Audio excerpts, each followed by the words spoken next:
Okay. All right, I think we're going to get started. It is 12:01. Good afternoon. I'm Marjorie Kaplan, and I'm joined by my colleague Lucas Markson, and together we co-direct the New Jersey Climate Change Resource Center here at Rutgers University. We're a statutorily created center of applied climate research, practice, and education to help New Jersey mitigate, plan, and adapt to climate change. And for those of you not familiar, you can find out more about our center, watch past webinars, explore our climate mapping tools for New Jersey, and read our reports at the links I'm about to put into the chat. And today's webinar is going to last until 1 o'clock, and we're recording it, and it will be available on the New Jersey Climate Change Resource Center website, and I'll put that link into the chat as well. And so other than today's presenters, and all of you are muted, so to communicate with us, please type your questions into the chat box. We have allocated time at the end to get to your questions, and we'll be monitoring the chat box behind the scenes and gathering your questions so you can put them there throughout the webinar. I also want to give a huge thank you to our colleague, Dr. Oliver Stringham, for his help with today's webinar. Today, we're joined by two wonderful colleagues from Rutgers, Dr. Julie Lockwood, a distinguished professor here at Rutgers University and director of the Rutgers Climate and Energy Institute, and Dr. Mario Hernandez, research analyst here at Rutgers. Dr. Lockwood and Dr. Hernandez are going to discuss with us what freshwater aquatic invasive species are, why we should care about them, how climate change is affecting their occurrence, distribution, and impacts, and what feasible management actions New Jersey can take to address these impacts under a changing climate. So let me turn it over to Dr. Lockwood. Hi, thank you everybody for coming. I'm gonna let Mario lead the webinar. He's the lead on this project, and so I think he's the right person to give the lowdown here. So go ahead, Mario. Hello, everyone. My name is Mario. I'm a research analyst in the Environmental DNA Lab here at Rutgers University. Today, we'll be talking about how climate change and invasive fishes have and may interact to impact freshwater biodiversity, which is part of a project I'm working on with Dr. Julie Lockwood. This research actually began as a modeling study looking at how some invasive fishes could potentially spread across New Jersey. But what we quickly realized as we were working on it was there really wasn't a whole lot of a conversation that was happening in the primary literature as far as like climate change and invasive species are concerned, at least not one that has been quite impactful since about 2008. So I think it's a really good time to sort of like revisit this topic and then also see how it sort of impacts New Jersey specifically. So next slide. All right, so this is just a general overview of the webinar and the topics we'll be discussing. So I'll be kind of covering how climate change can generally impact freshwater biodiversity. From there, I'll be talking a little bit more about invasive fishes and freshwater biodiversity specifically and how those things can interact. And then I'll kind of dive into the main topic of today, which is sort of the known and potential interactions between global climate change and invasive fishes, and with some potential like key, I guess, case studies for New Jersey. And then lastly, I'll conclude with some general considerations, nothing really too specific about how managers could maybe set themselves up to deal with climate change and invasives in the future as they sort of interact. Next slide. So I'm going to start off by just generally talking about freshwater biodiversity. So it's currently undergoing a massive extinction crisis. So the World Wildlife Fund published back in 2024 just general report on the current state of freshwater associated species populations, right? And so from the populations that they were assessing, so it's around 6,609 populations representing 1,472 freshwater species. 85% of them have actually experienced significant declines. And then it should be noted that of those, for migratory freshwater fishes specifically, they're experiencing 81% declines as a result of many factors, mostly dam creation and water developments. But these declines are also impacted by a myriad of other things as well. So there's habitat loss and degradation that's resulting from just general human use and development. There's overexploitation. So in a couple of different places, we're seeing an overharvest of some fishes, and so that's going to cause population declines as well. And then there's pollution and disease, which have their own impacts. But today I'm going to be focusing, as you could probably guess, a little bit more on climate change specifically and invasive species as well. Okay, so next slide.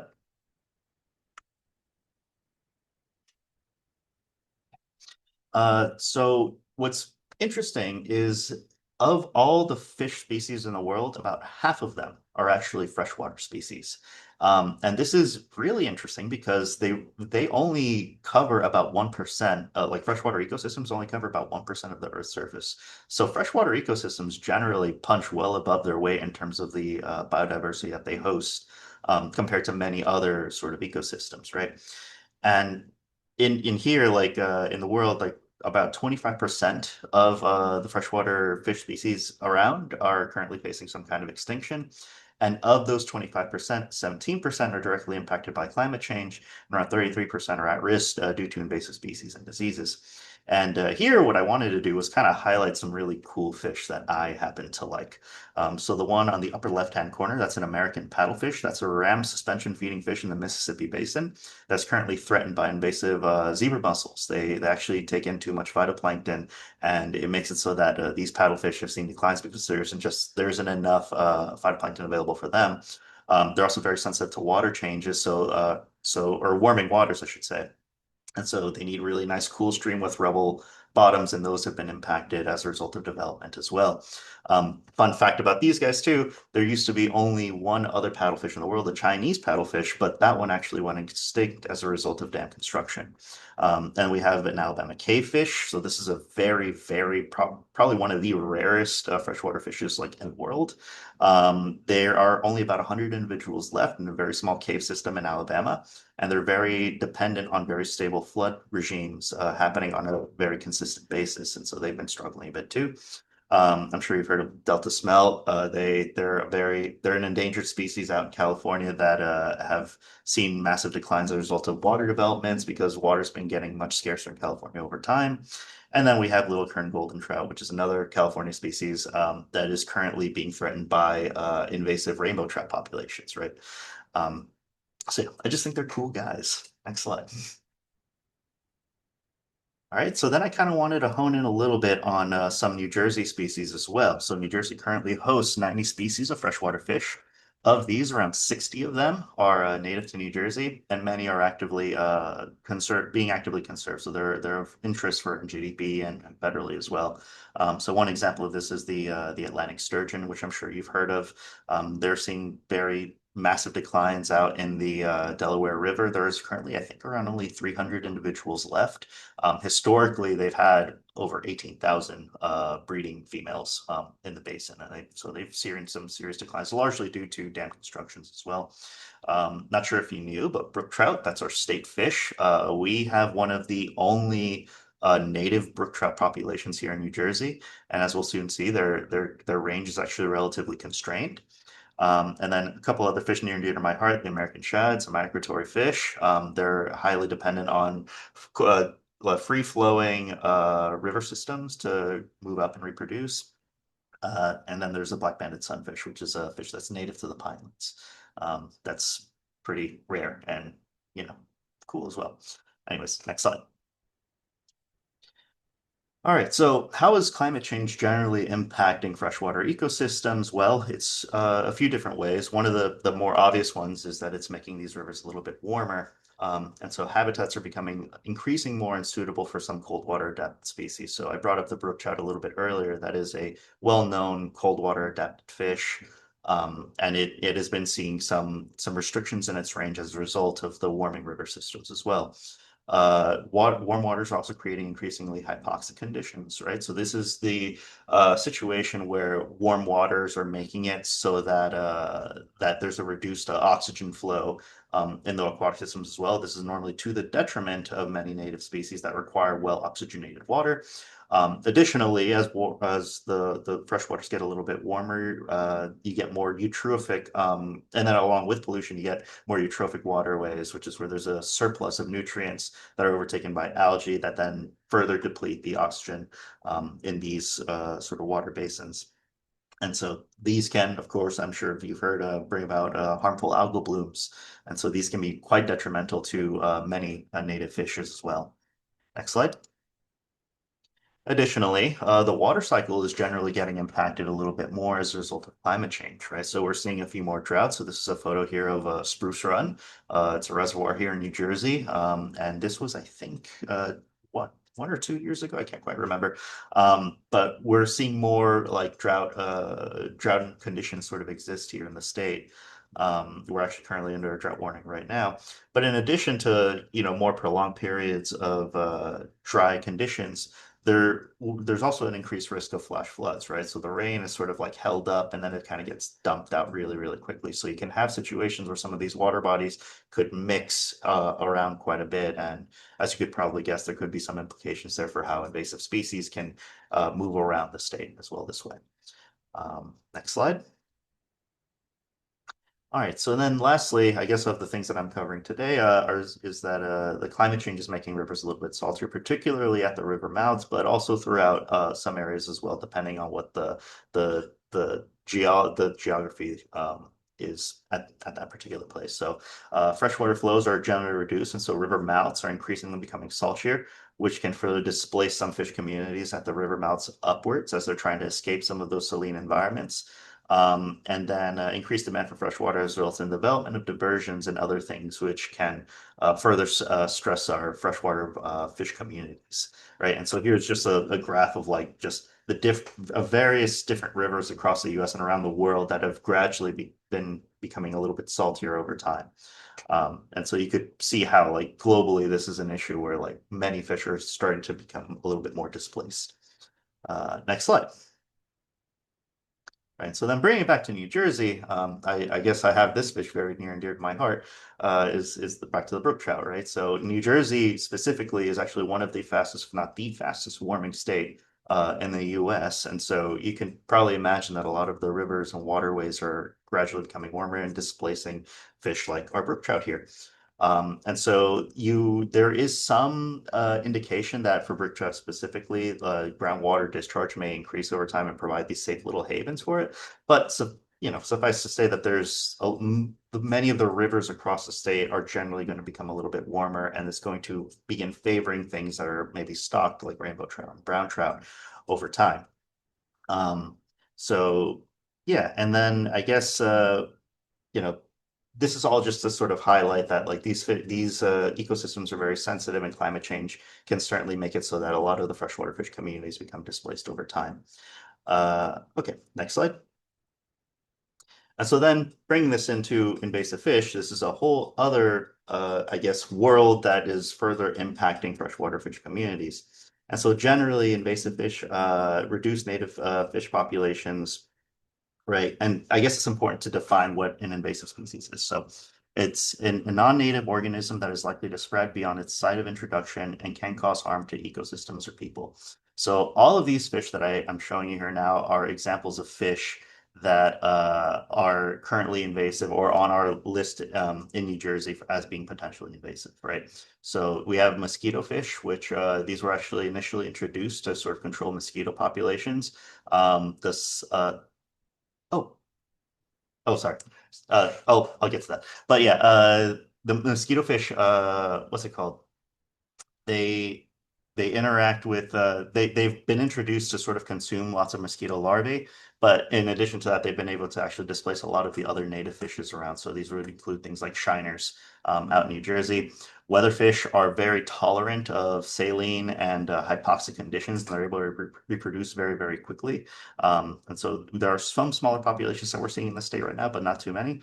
And then there's a flathead catfish, a voracious predator that's able to grow very quickly and also tolerate really adverse warm waters and then very saline sort of environments. And then we have things like the silver carp, which was introduced for aquaculture, but they're able to reproduce very, very quickly as well.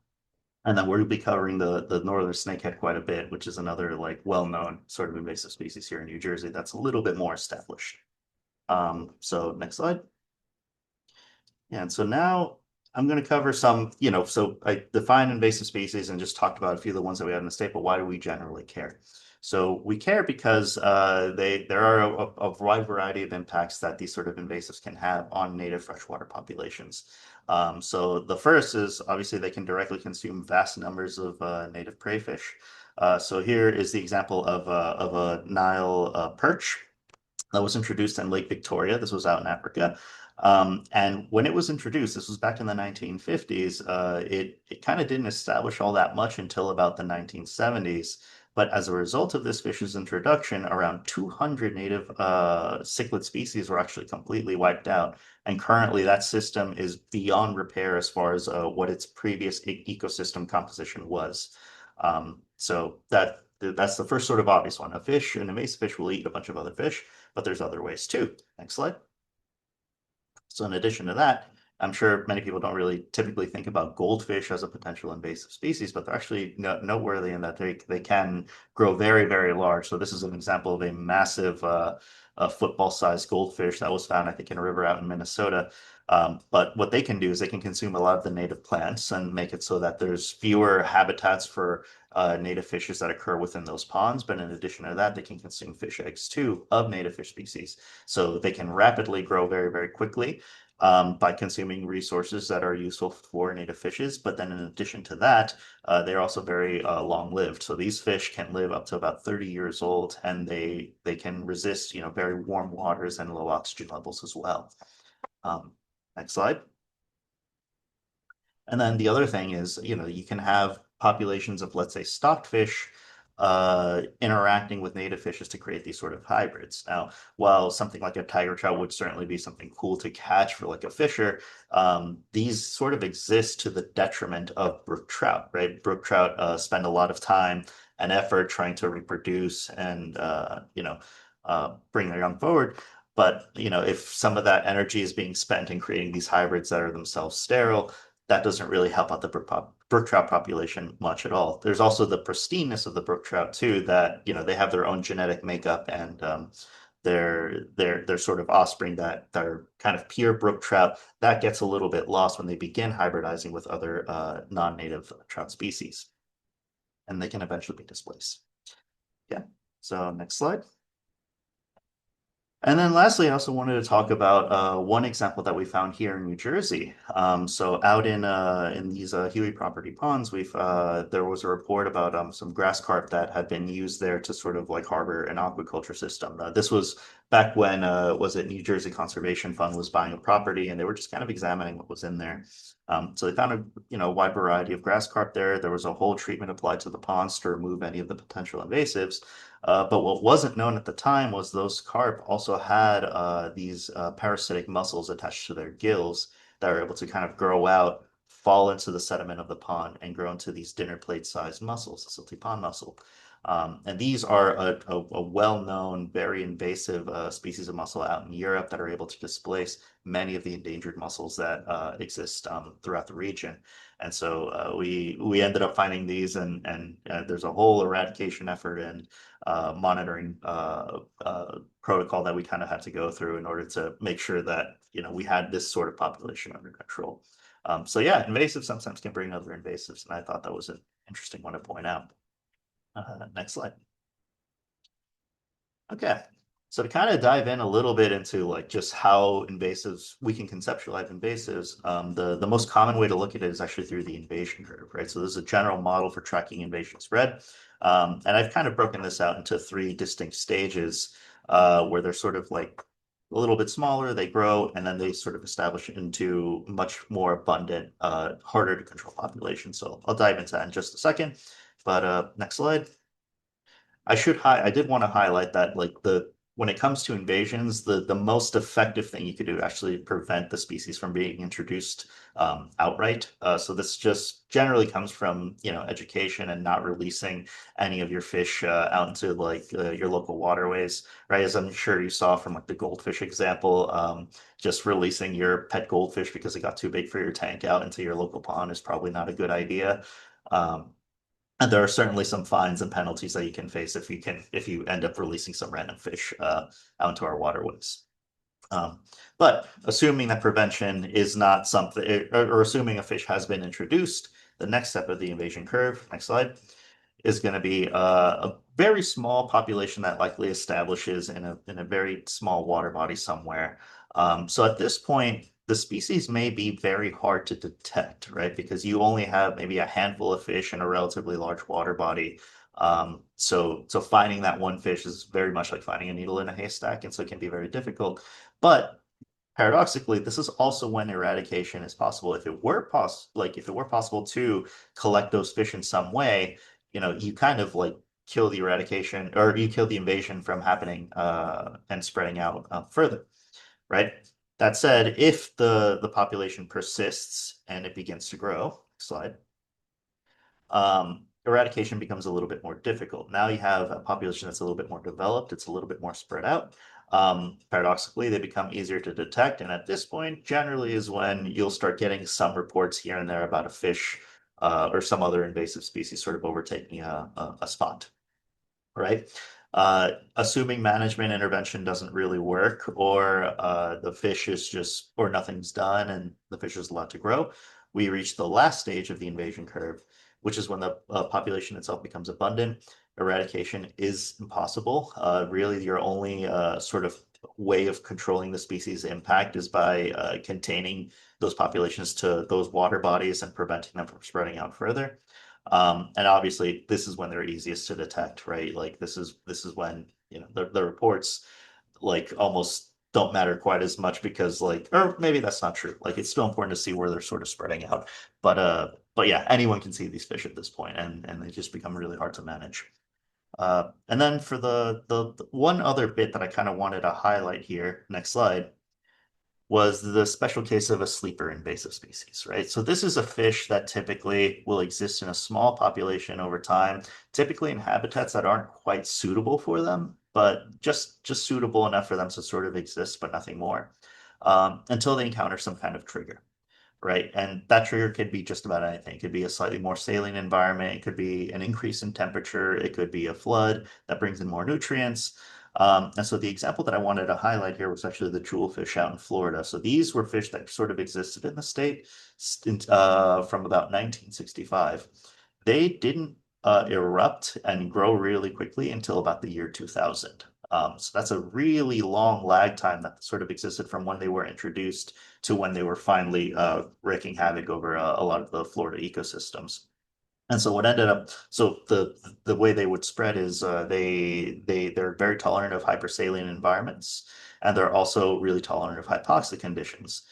So as the sort of like climate was changing a little bit in Florida and things were getting a little bit saltier and the ponds were getting a little bit warmer, this fish was able to displace the native species over time really, really quickly until it reached a point where it just kind of erupted and became really populous.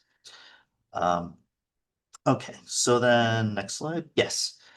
Okay, so then now I'm going to be diving into, I guess, 4 different ways that we've been sort of conceptualizing these effects. So what is it like the way I kind of broke these down is they're sort of like these invasive amplification sort of effects where climate change actually amplifies the invasive potential or the invasion of fish itself. And then there's invasive attenuation. So there aren't that many examples of this one, but there are some situations where climate change actually does result in an invasive species actually performing worse over time. And in some cases with management intervention, you could actually outright, and maybe not stop an invasion, but significantly reduce the populations to the point where you could control them a little bit better. Okay, so next, I'll dive into the first one. Next slide. Okay, so then this is an example of how warming waters can overall kind of increase the habitat suitability of some things, right? So I have here like that mild winters and longer summers may increase the probability of invasive fish establishment, right? So the example that I have here is the largemouth bass. So there was a study that was done out in Turkey that was examining what the potential impacts of introduced largemouth bass could be on the country and how well this species could actually outcompete other native species in the region. And what was found is they sort of did these projections with these climate scenarios under the most like I guess a conservative climate scenario where emissions are sort of under control. You can still see the species very quickly sort of overtaking the region over time, right? So that's more of the area in red. And then the purple areas that you see there are areas where like these fish sort of interact with the native species there. So these are some gobies, I think some bleak as well. And so, yeah, so what we're finding is that as the areas are kind of getting warmer, largemouth bass are much better able to sort of outcompete a lot of the native species that are out there. Additionally, right, you can also, this is just a largemouth bass example, there's several other species from aquaculture and from the pet trade as well that may also be able to more easily spread out to these regions as well and further outcompete other native species, right? So warming waters, the way I see it, kind of can mean two things. You can have more invasive species that need monitoring, right? So you don't know, you won't necessarily know what's how do I say this? Like it's important to understand that you could have some other like species that maybe you aren't monitoring at the time that could be important. And then the other thing is like your invasions can happen a little bit more quickly overall, right, with warming water. So this displaces the native fish and makes invasives a little bit more potent. Next slide. So bring this back to sort of the invasion curve, right? The curve itself may not always necessarily change in terms of how it functions, but you can certainly have many more things that you end up having to track, right? So you can have a larger suite of invasive fish that need monitoring. And then, as I mentioned before, with the developing aquaculture and petris, managers may need to stay on top of different species that are climate matched to local environments. So this is when you have a species that well, I guess depending on what your local environment is, if that species is matched to its original native environment, it has a much better probability of actually establishing in locally, and you may want to track that a little bit better. Okay, so next slide. And then additionally, some species may undergo rapid growth a little bit earlier in the invasion for more suitable habitats, and then potentially weaken native fish populations as well. So responding earlier becomes a little bit more imperative when you get a new invasive introduction and you get that report, right? Which, as I'm sure you could probably understand, is very hard to implement things like, extensive management, eradication strategies on a dime, right? So next slide. And then, as I brought up earlier with the sleeper invasives, you can actually have some of these sleeper species trigger a little bit faster. So sort of the one that's obvious, a little more obvious right now is the example of the largemouth bass and the bluegill populations out in Lake Tahoe. So this is a cold water lake. The lake itself has already decently been invaded by a few other things, but these specific fish haven't completely overtaken the lake quite yet. But with the climate warming over time, they may have their opportunity to actually erupt and completely take over the lake. So their invasiveness actually becomes a little bit more potent as the lake itself warms over time. Right, and so then taking that back to the curve, next slide. Right, you can see how like you get these climate triggers happening maybe a little bit earlier as a result of warming of the lake versus before, right? Like you could have this sort of erupt eventually as a result of the nature of the lake being as a result of the invasion itself, just sort of operating a certain way. But with more warming, with more I guess development, you can have these things trigger a little bit faster, right? And so then on the next slide, I wanted to highlight a couple of the sort of emerging invasive species, right? So these are things that haven't quite completely taken over New Jersey, but there are enough of these sort of just kind of floating around that they could become a problem in the future if waters get a little bit warmer or like native fish populations are impacted a little bit more negatively, right? And so we have things like the big head carp. So this was actually a carp that was found out at the Huey property ponds as well, in addition to the grass carp. I mentioned the weatherfish before, the flathead catfish, and then the more recent one that we've been seeing more of are the freshwater trout. That one's a little harder because those are brackish water species that are able to spread out through marine systems as well. But they're slowly sort of taking over a lot of the freshwater waterways here in the state. Okay. Next slide. Okay. Now, I did want to highlight that things aren't necessarily all doom and gloom when it comes to climate change and fish invasions, right? So there are some examples, very rare, but some examples of fish that are able to sort of native fishes that are able to outcompete invasive fishes, right?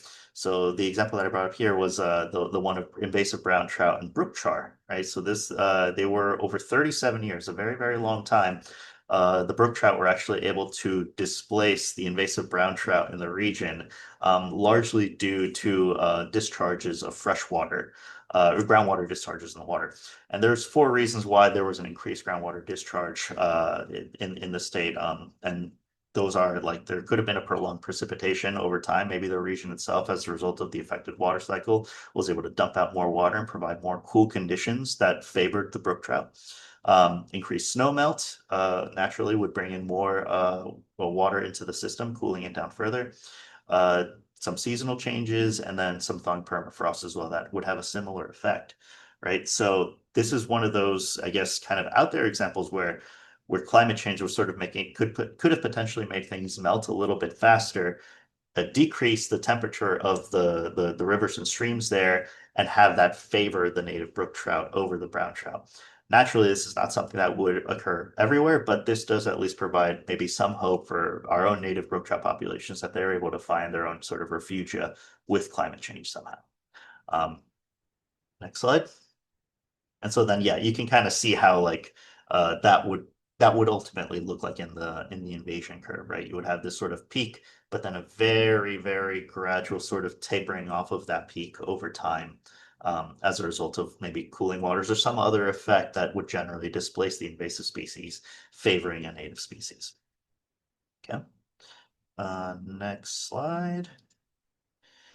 And then lastly, I also wanted to highlight these sort of like ecosystem shocks, right? So climate change is probably going to bring with it many more sort of extreme events. So we're talking about things like floods, droughts, and harmful algal blooms and wildfires, right? And so there's sort of these two sort of examples that I brought up here of a California wildfire bringing with it a lot of ash that ultimately extirpated a lot of fish in a local river there.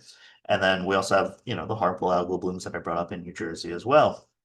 These take a massive toll on native fish populations for sure, often to the benefit of invasive species once the ecosystem shock sort of passes. But, the way I see it, these higher salinities and high hypoxic conditions are still a stress on all freshwater fishes, invasives included. So what you may find is, depending on the ecosystem context, you could have an opportunity here to rebuild better than before. So to sort of highlight this, next slide. This is what that sort of would look like in the invasion curve, right? Where you would have a fish that sort of has invaded the area. And typically, as I mentioned earlier, once you have this really high level of invasion occurring in a given area, it's very hard to eradicate, if not impossible to eradicate. But that ecosystem shock may actually bring down populations enough where they could potentially be managed, assuming you do something about it. Because again, these sort of invasive populations will eventually be able to sort of overtake the natives because those have seen reductions as well, right? So if you go to the next slide, some preparation, you may actually be able to bring down that invasive population even further and rebuild this to the point where you could have a system that sort of favors native fishes as well, right? So this would involve some extensive restocking programs and things, but these types of works have been done before. And I wanted to highlight an example of this actually occurring here in New Jersey. Next slide. So this was very, very recent. This was only about a month ago.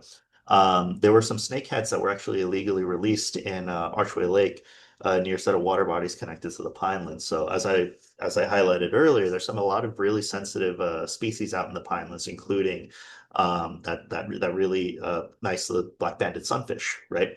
So the last thing that anyone wants is for these very voracious predatory snakeheads to actually make it out to the pinelands and run havoc in the ecosystem.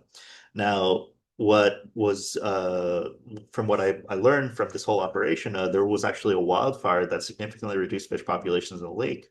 And if nothing was done, that was going to ultimately favor snakeheads, right? So whatever few fish that were able to survive, they were probably going to get picked up by the snakeheads. And so NJDAP sort of realizing that there was a sort of opportunity to intervene in some way and, like potentially bring those snakehead populations down a lot, they conducted a rotenone treatment in the area that hopefully, fingers crossed, actually completely wiped down the snakehead populations there. This now leaves those lakes in a state where you could potentially rebuild them with non-invasive species, but also potentially some climate resilience in mind, so that you have the fish that are able to persist there for much longer term than what was originally there, and maybe ideally a little more, no more introductions of like invasive snakeheads as well. So kind of, covering the rest of this next slide. Yeah, there's that sort of like what can be done about this, and it's hard because climate change is just such a massive force, right? And we're doing our best here to like, keep track of it, but also like make sure that the practices that we're doing are efficient and cost effective, right? But I think the general takeaway that I've had from like doing all of this work is that I think there's going to be a little bit more monitoring of both many different things in many different places and at a whole bunch of different times that will have to occur, right? And so a lot of the monitoring that occurs right now happens, with things like electrofishing, with netting.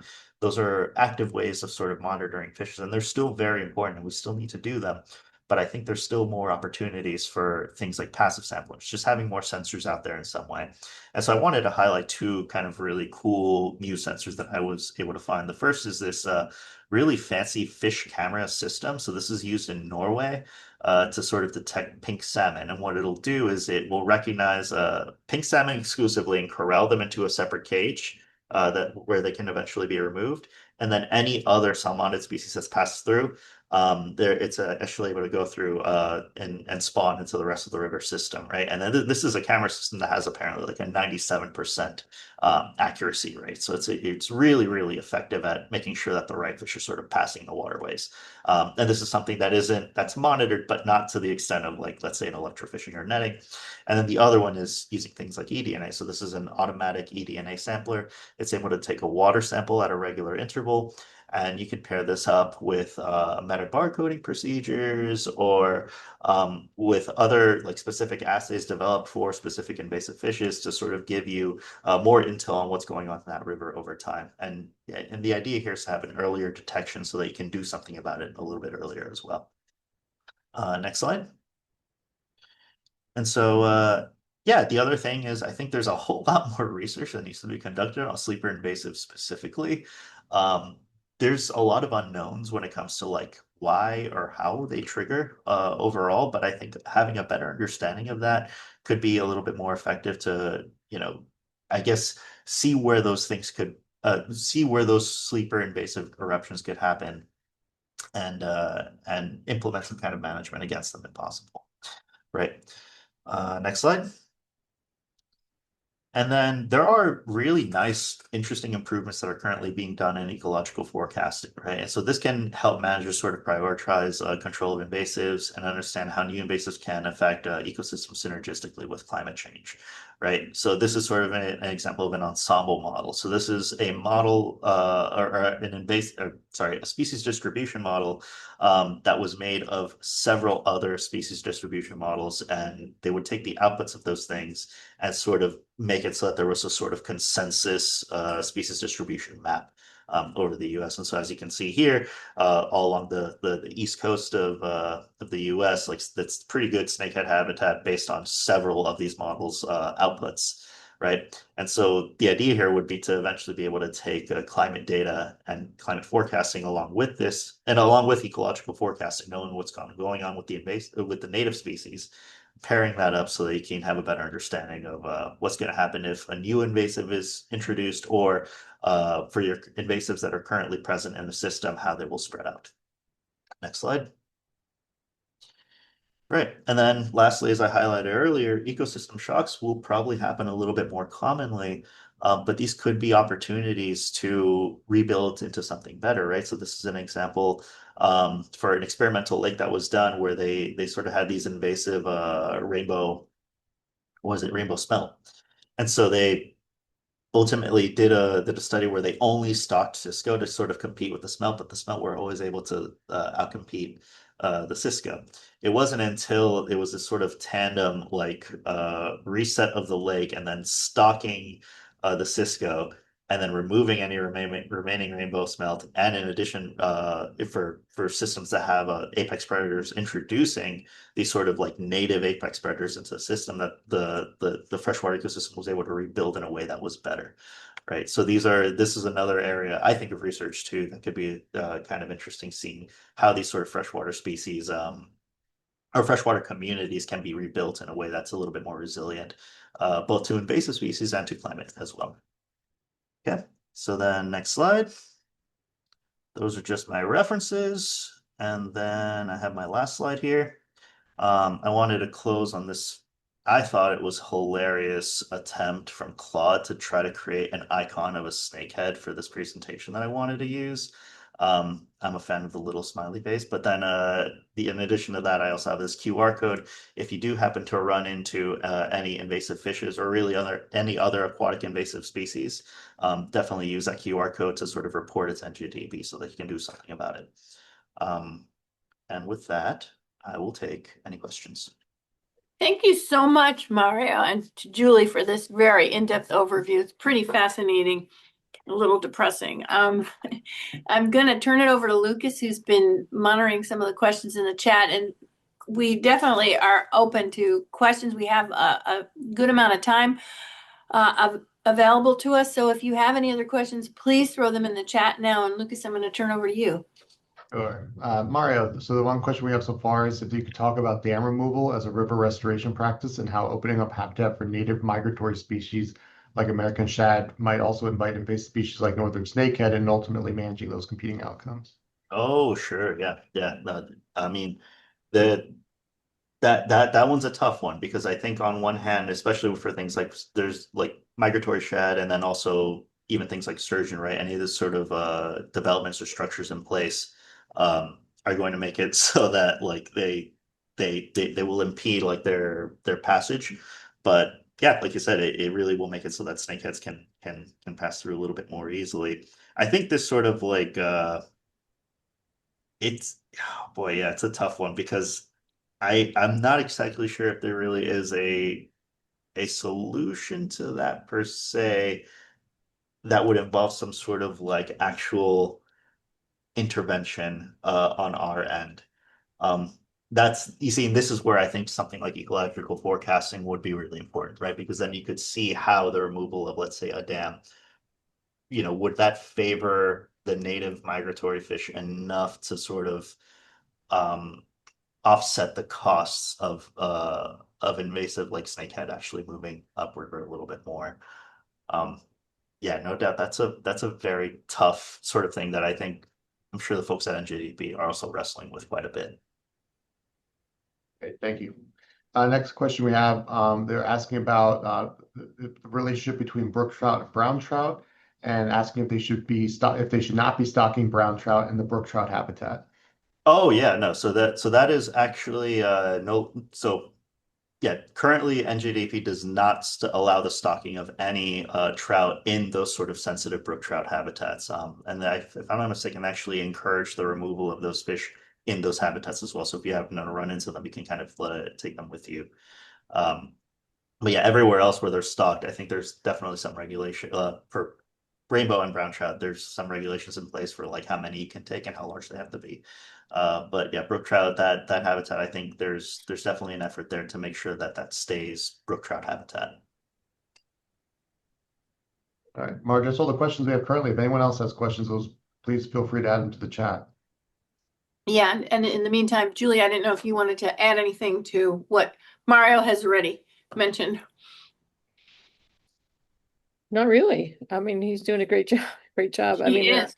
the snakehead issue is a really tough one. And all of the states that have snakehead have to go through this process of seriously considering what's the unintended impact of taking down any dam if there's a snakehead population close. And I know we're trying to figure out a way to provide a barrier for the snakehead, but not a barrier for the other fish. It's just a really, really wicked problem. It's a tough one. Prevention. It makes like, everything easier. yeah, no kidding. Monitoring. Okay, well, I don't see any other questions, and we'll give you just another minute if anybody has a question they want to type in, or you could raise your hand. We're small enough group that we're happy to. I think we can take you off of mute, right, Ollie? There is a question from Jenny Shin. Jason asks, have there been any efforts to encourage citizens to remove invasive freshwater fish in a similar fashion to the lionfish roundup events tournaments in Florida? Yes. So the answer is yes, but it's also a little complicated. So I know out in Maryland, they actually have these sort of snakehead derbies, right? Where they'll put a sort of bounty on the snakehead and make it so that, if you bring in a certain amount, they'll give you some sort of cash payout. It can be a little bit of a double-edged sword because then some people will sort of introduce these fish into other habitats and go, hey, that's potentially more money that I could make by introducing this thing into other areas. So right now, as far as I know, there isn't too much in the way of like sort of incentivizing and creating bounties for like these sort of fishes. But I do think, right, like if you see a snakehead or if you see a grass carp, it'd be great if you, as an informed citizen, would actually kill the fish and then, just kind of dispose of it properly. With snakehead in particular, they when you catch them, you need to make sure that they're actually dead because some folks have actually taken them and sort of like dumped them nearby in a sort of like dryish looking area. But fun fact about snakehead, they can actually crawl over short distances of land and get back into the water. So you want to make sure that if you catch one, that it is good and dead before you sort of release it anywhere. Thank you.